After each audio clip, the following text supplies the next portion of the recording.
Hi folks, my name is Mark Biernat, and I'm getting a PhD in economics. And this video is about why the Russian economy is not collapsing, yet.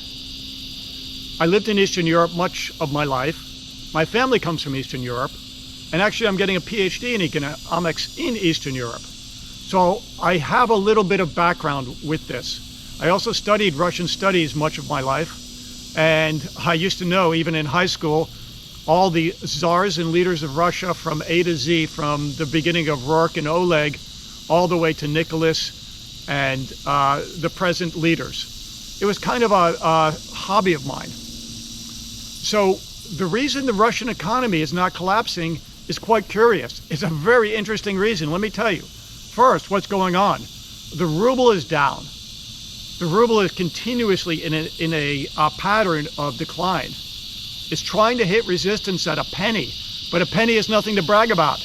I mean, if it goes under a penny, it's basically worthless. I personally would not hold the ruble. Don't take that brick seriously. It's a penny. Okay, maybe at the high it was 40 cents, 60 cents, and then it was 4 cents, and now it's... So this decline in the ruble is very telling that the Russian economy is not improving, because people don't want to hold the currency. It's a medium of exchange, a store of value. They're forced to, but they don't want to, even if the Russian central bank tries to take action. Secondly, inflation is up. Now, the official statistics may be conflicting information, but in Russia, from what I'm getting from people I know, inflation is universally up for consumer goods. There's nothing they can do about that, because it's supply and demand. And GDP per capita, they can claim that they're the greatest economy in the world, or in the top 5, second only to North Korea.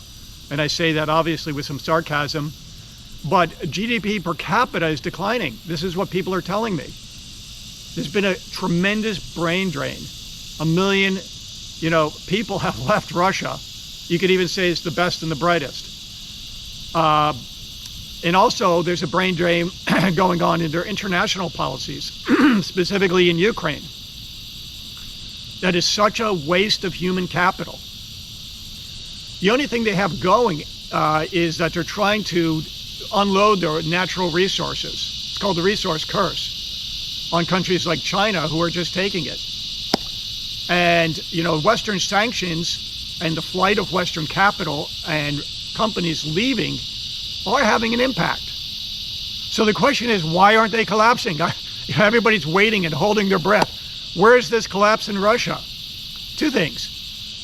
The second, more important. First, what is a collapse? What is an economic recession? It's really just a reallocation of resources, correct? That applies in a free market. Russia is not a free market.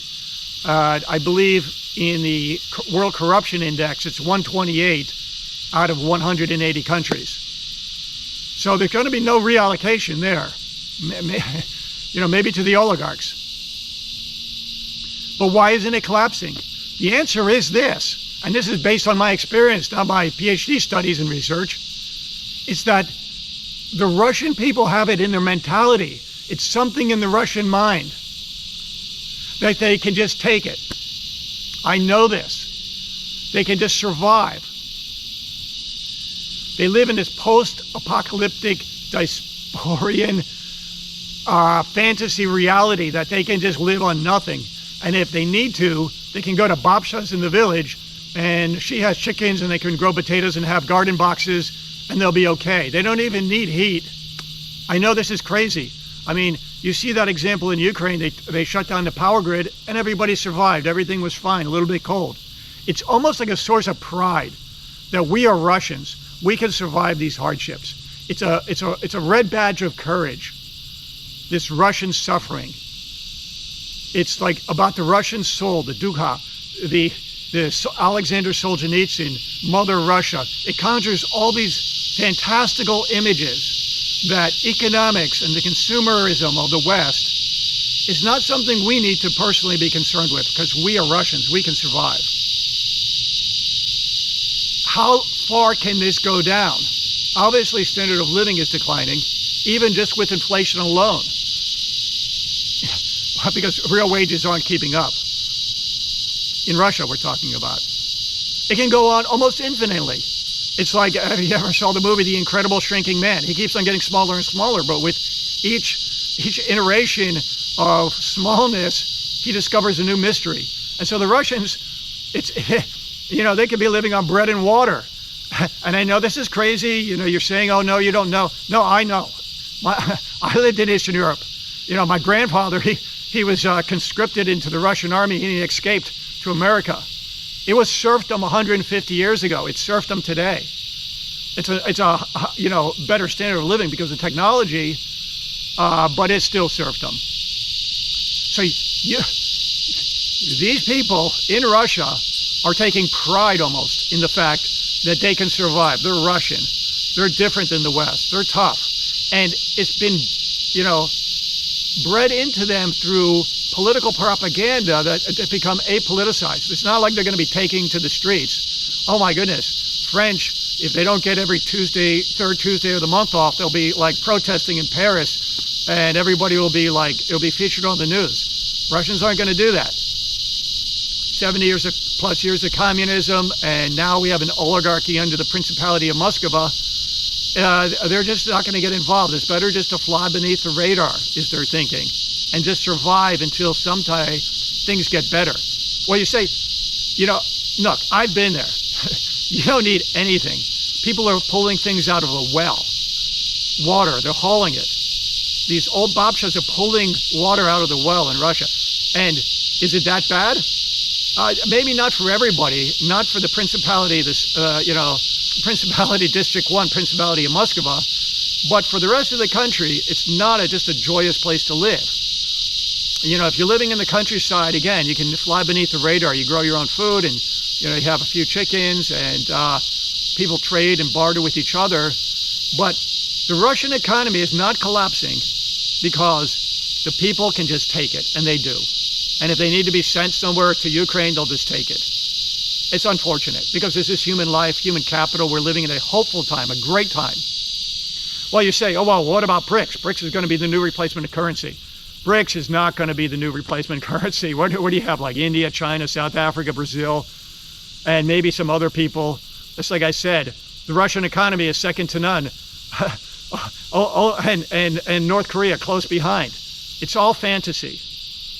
The Russian economy does have some cracks in it, and it's because of the sanctions and because the brave people of Ukraine are hollowing out the infrastructure and the things.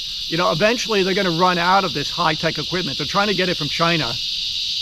The Chinese philosophy, geopolitical, let me just tell you in a summary, very basic level, they don't like you. They don't dislike you. They just want to make a dollar. So if they can make a dollar by taking Russian oil and selling them, high sophisticated parts under the table, they'll do that. But still, the wave, the tide is still against Russia. So it will be hollowed out until the economy keeps on going down, and maybe some, it's hopeful some great geopolitical event will occur in the Principality of Moscow, and that will be an opportune time for the people to take back the freedom, the peace, and the prosperity that they deserve. That's what I'm hoping for. But in summary, the reason the Russian economy doesn't collapse is there's nothing to collapse to. They'll just keep on going down and down and down until they're basically living on bread and water.